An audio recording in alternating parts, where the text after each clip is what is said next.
Good evening, visitors. Welcome to the Australian War Memorial's Last Post ceremony.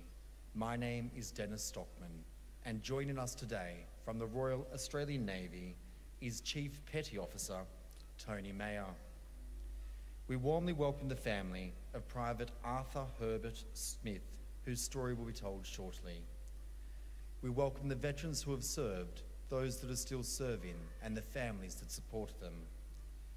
We acknowledge the members of RSL and Services Club Association, RSL Victoria, and RSL Queensland who are watching the broadcast of this ceremony across Australia. During this ceremony, wreaths or floral tributes will be laid at the base of the pool of reflection by family and visitors to the memorial. Please stand and join in singing the national anthem.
Please be seated. The Australian War Memorial was the vision of Charles Bean, Australia's First World War official historian. Bean landed with the Australian troops on Gallipoli and stayed with them at the front through to the end of the war. The idea of this national memorial and museum came to him at Pozières, France, in the depths of the bloody fighting of 1916. Bean's idea was that this would be a place where families and friends could mourn loved ones buried in faraway places. It would also be a place that would help all Australians understand what these men and women had endured and what they had done for us. Bean's vision, to which we remain true, is best expressed as inscribed in the entrance to the memorial's galleries. Here is their spirit in the heart of the land they loved. And here we guard the record which they themselves made. Tonight we'll read the story behind just one of those on the Roll of Honour, which lists the names of more than 102,000 men and women who have given their lives for us in war and operations for more than a century. But first we present a lament, Flowers of the Forest. Wreaths or floral tributes will now be laid at the base of the pool of reflection.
Today, we remember and pay tribute to Private Arthur Herbert Smith.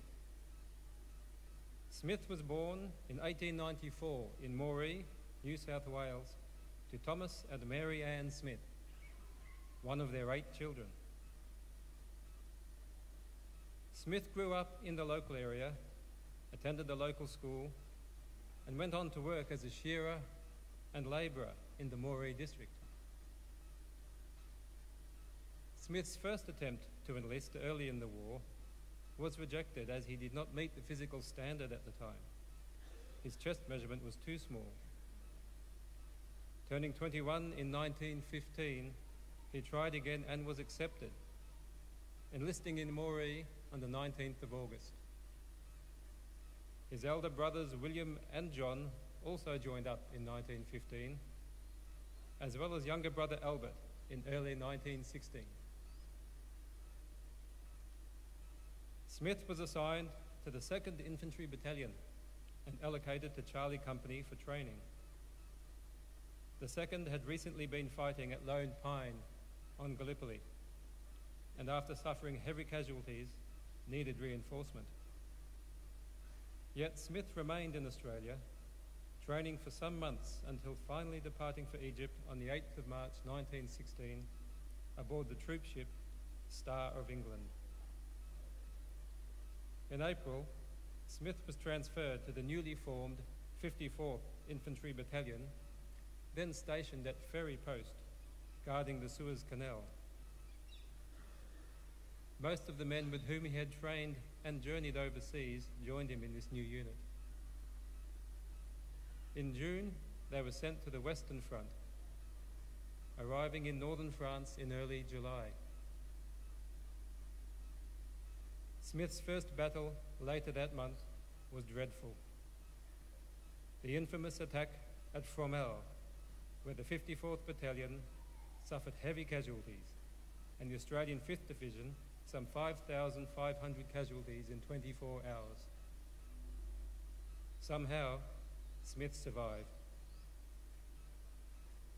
During the bitterly cold and wet winter of 1916 and 1917, Smith remained with his battalion, serving on the Somme. He was one of many who suffered trench foot, which required 2 weeks in hospital to recover from. Returning to his unit just before year's end, Smith battled on through the sea of mud into the spring of 1917 as the Germans retreated to the heavily fortified Hindenburg Line. After weeks of heavy fighting around the Bullecourt, Arthur and the 54th Battalion were sent into action in mid-May to hold the hard-won trenches. A fellow digger described it as a hellish part of the line. It was there that fate caught up with young Smith. In the early morning of the 15th of May, the Germans made a last-ditch attempt to recapture this part of the line near Bullecourt. Unfortunately, the battalion was directly in the path of the attack and was subjected to the most intense artillery bombardment they had ever experienced. With the help of men from the neighbouring London Regiment, the Australians managed to counterattack and repulse the Germans, but at considerable cost.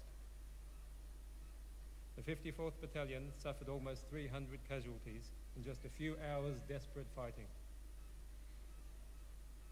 One of those casualties was Smith, who was severely wounded in the shoulder and thigh during the bombardment. He died later that day at the 29th Casualty Clearing Station and was later buried at Gravier British Cemetery. He was 23 years old. His name is listed on the Roll of Honour on my right, among almost 62,000 Australians who died while serving in the First World War. A photograph of his headstone is displayed beside the pool of reflection. This is but one of the many stories of service and sacrifice told here at the Australian War Memorial. we now remember Private Arthur Smith, who gave his life for us, for our freedoms, and in the hope of a better world.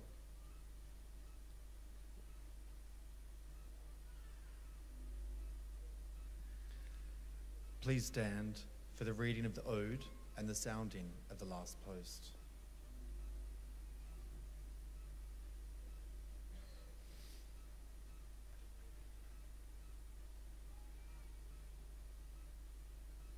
They shall grow not old, as we that are left grow old. Age shall not weary them, nor the years condemn. At the going down of the sun and in the morning, we will remember them. We will remember them.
Lest we forget. We'll leave you this evening with the words of the memorial's founder, Charles Bean. Many a man lying out there at Poziere or in the low scrub at Gallipoli, with his poor tired senses barely working through the fever of his brain, has thought in his last moments, well, it's over, but in Australia they'll be proud of this. Ladies and gentlemen, girls and boys, that concludes the last post ceremony. Thank you for visiting the Australian War Memorial, and good evening.